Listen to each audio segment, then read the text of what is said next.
Well, the Bible's a lot more interesting than people think. Yeah. Talk about mushrooms. There's a guy named Terence McKenna, who I'm not totally on board with, but really interesting guy. Yeah. Good researcher, very smart man, very well read. And he basically came up with a theory that has been mislabeled as the stoned ape theory.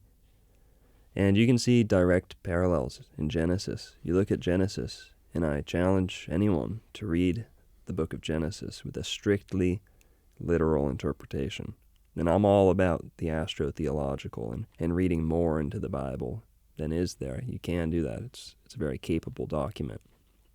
But hold a strictly literal criteria to Genesis, and you'll come away with one of the most transcendental, psychedelic texts that exists, is the story of how man and woman came to be. Maybe not originally, but in some iteration, some creation, some type of Genesis, a start, you see a clear mention of an entheogen, this forbidden fruit. Now, Terence was a little heavy on the evolution. He believed that we really came from monkeys into humans, or apes into humans. I don't believe that one bit. That was the stoned ape theory. Yeah. Kind of, yeah. Yeah. That the shift... That was in Genesis, by the way. You're talking about Adam and Eve, right? Yeah, the shift from Homo erectus to Cro-Magnon, 100,000, maybe a couple 100,000 years ago, was facilitated by the inclusion of psilocybin mushrooms into the human diet. And to think that there's any one thing, fruit, by the way, a mushroom is called a fruit body. Yeah, that's right. Might not be a vegetable like people think. It's the fruiting part of the fungus. Exactly. Yeah. It's the sexual, reproductive, member. part. That's what fruit is. Yes.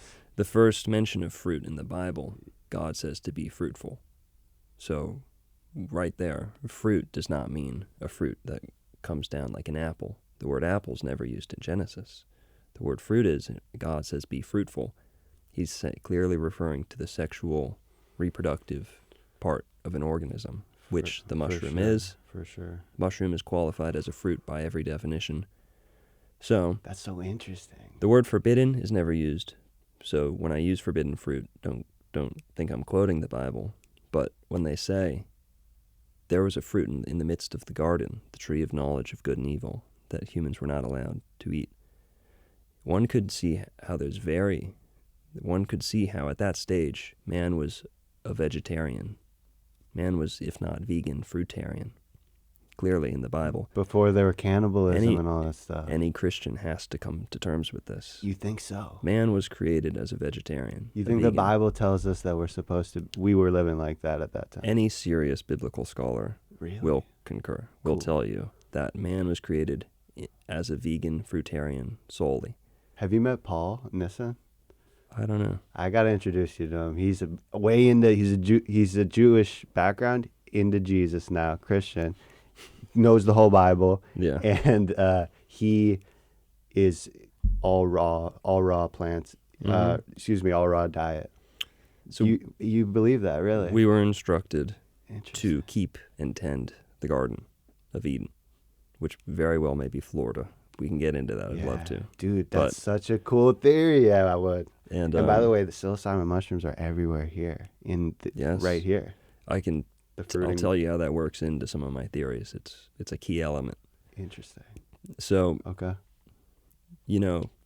If man was just on par with an ape, somewhat, or a pre-human, something like that, if mankind ever did get an upgrade, like I'm saying, I'm not subscribing to one of these theories wholly, but sure, my interpretation of the Bible points to, if there were any forbidden fruit that did grow in the midst of a garden, one could see how mushrooms would be cause for a couple different warnings from whoever's, the rules of that garden.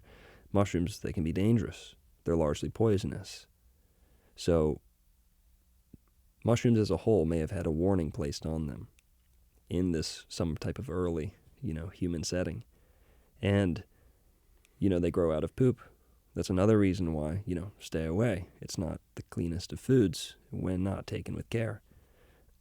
So there's many reasons. Also, they're largely like animal. Mushrooms display a lot of animal qualities. They're not wholly a vegetable. Yeah, that's right. They're not wholly a fungus in a lot of the way people think. They display a lot more human, if not animal, capabilities. Really? Yeah. What do you mean by that?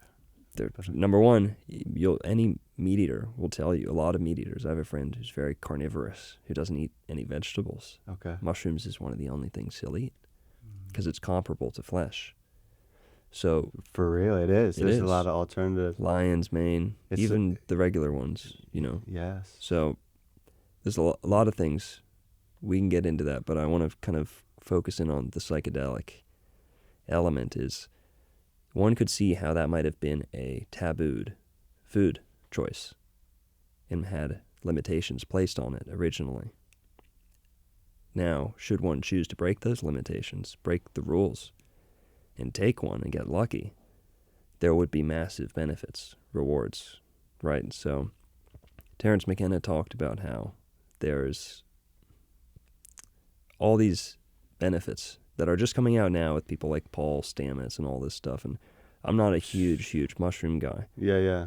But it's deep. A strict literal interpretation of Genesis demands a serious consideration of what is this fruit that changes, alters man's consciousness. Because what does it tell us in Genesis? It says their eyes were opened and they knew they were naked. When you take psychedelic mushrooms, all metaphor aside, your eyes, get opened. Your pupils, well, what's it called? They expand. They expand. A lot. Yeah, dilate. Yes. So your eyes, literally and metaphorically, are opened. How many fruits can do that to you?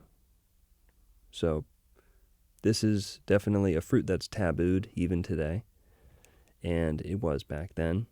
It's my greatest choice for a literal, true, historical, forbidden fruit. So interesting. Here in Florida, we have the psilocybin, I think they call it tampanensis or tampiensis, something like that.